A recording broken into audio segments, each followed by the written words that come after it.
Yeah, I'm literally editing this video on the road. Say hi, everybody. I have headphones on. And yeah, and I get car sick, so maybe subscribe for the dedication.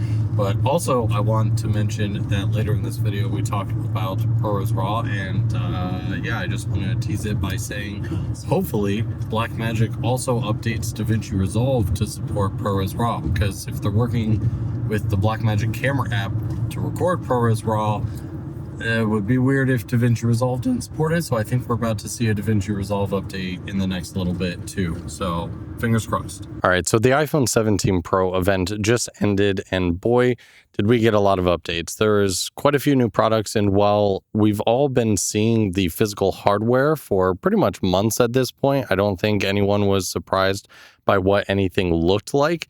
We got a lot of really cool software enhancements that were some pleasant surprises. So first off, they started talking about AirPods 3, taking the best portable headphones in the world and just updating it. The big standout feature for me was definitely the live translation.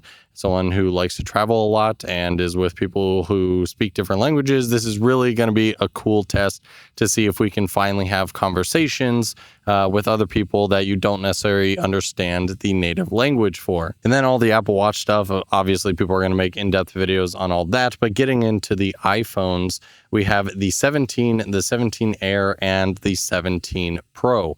Now, what always gets me excited every year is when I see the base model iPhones start to get the really professional camera features, then I know some really juicy stuff is going to come for the Pro models. And this year, I definitely started to notice that because the base 17 or the 17 Air got a new, essentially almost like not even open gate, but just a full squared sensor for the front selfie. So that way you can take portrait or landscape selfies without having to rotate your phone. It got a 3000 nit display, bigger batteries. And so once they got to the 17 Pro, they said right out the gate that this was going to be a big update. And again, in terms of physical hardware stuff, I got to be honest, I like the new look. It reminds me almost of the Ultra watch, where it is kind of bigger, bulkier, looks just more kind of hefty, more professional. And that's what I am definitely all for. So I like the design. And when it comes to the reason for that design change, it seems like they've really been focusing on thermals. Without going too technical, you can watch the actual event for all those specifics. But the big thing here is anyone who has filmed long-term on their phone knows that overheating, or not even necessarily filming, just using a phone and any sort of like bright sunlight or hot area, the phone overheats kind of easily and the screen starts to dim and all this sort of stuff. So they've really focused on their thermal design, and that is great to see. Hopefully it lives up to it. You know, this isn't the first time they've ever mentioned kind of thermal dissipating the heat nicely. But hopefully this year we see a significant improvement in that. But now comes the big heavy hitter features that I just absolutely lost my shit for. And that is the fact that finally all three cameras are going to have the same resolution. Now, you always have to be careful with their marketing verbiage. So they didn't specifically say, I believe, all three share the same exact sensor. I'm really hoping that's the case. But clearly I'm not at home right now and I'm traveling. So I was literally packing the car while listening.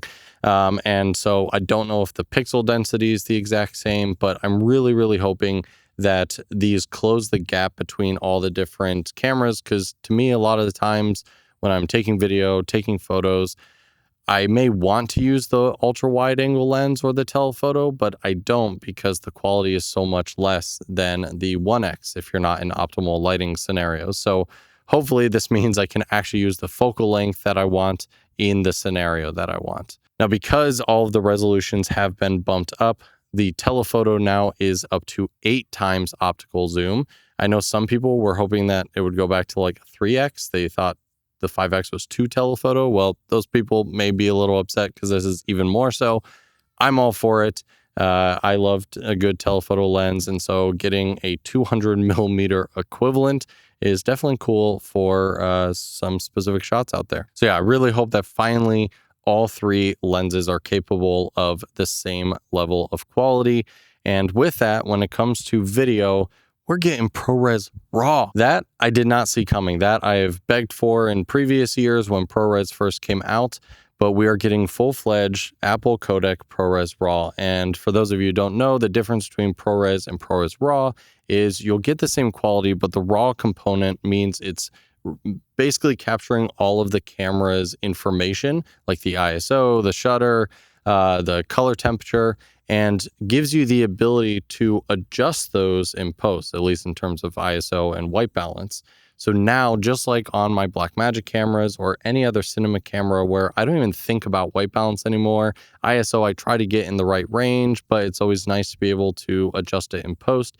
Here with your iPhone 17 Pro, you will be able to do the same exact thing, and that is huge.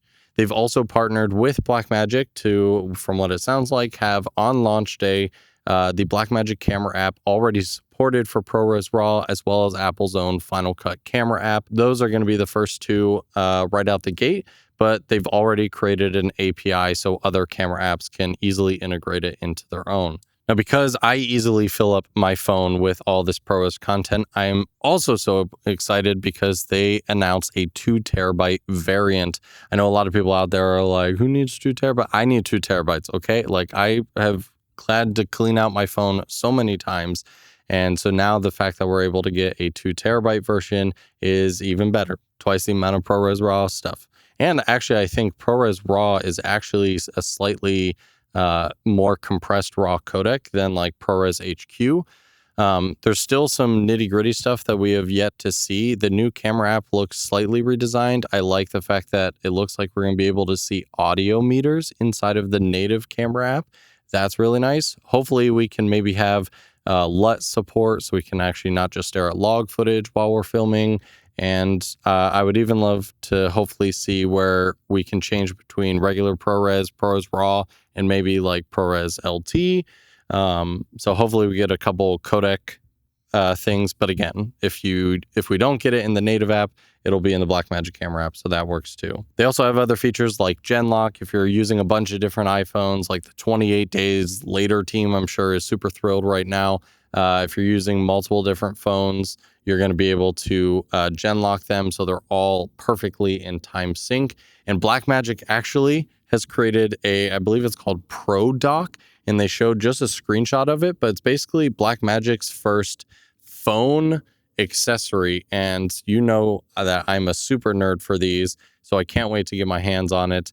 It looks like it has a bunch of USB-C ports, HDMI, it's got Gen Lock in there. So this is like a professional accessory that also looks small enough to be a nice accessory for anyone who is just looking to connect a couple different like power sources or HDMI monitors, stuff like that for your iPhone. So best believe we're going to be making some cool iPhone setups with this new accessory. I'm sure that I'm missing a couple finer details here, but there was just a lot announced specifically in the camera department. I did find it funny that they didn't really even mention Apple Intelligence for the iPhone. They completely just kind of skipped out on any updates there, which is really funny. But I don't really care because the camera updates is the only thing I care about. And if you're watching this video is what I'm guessing you care about most.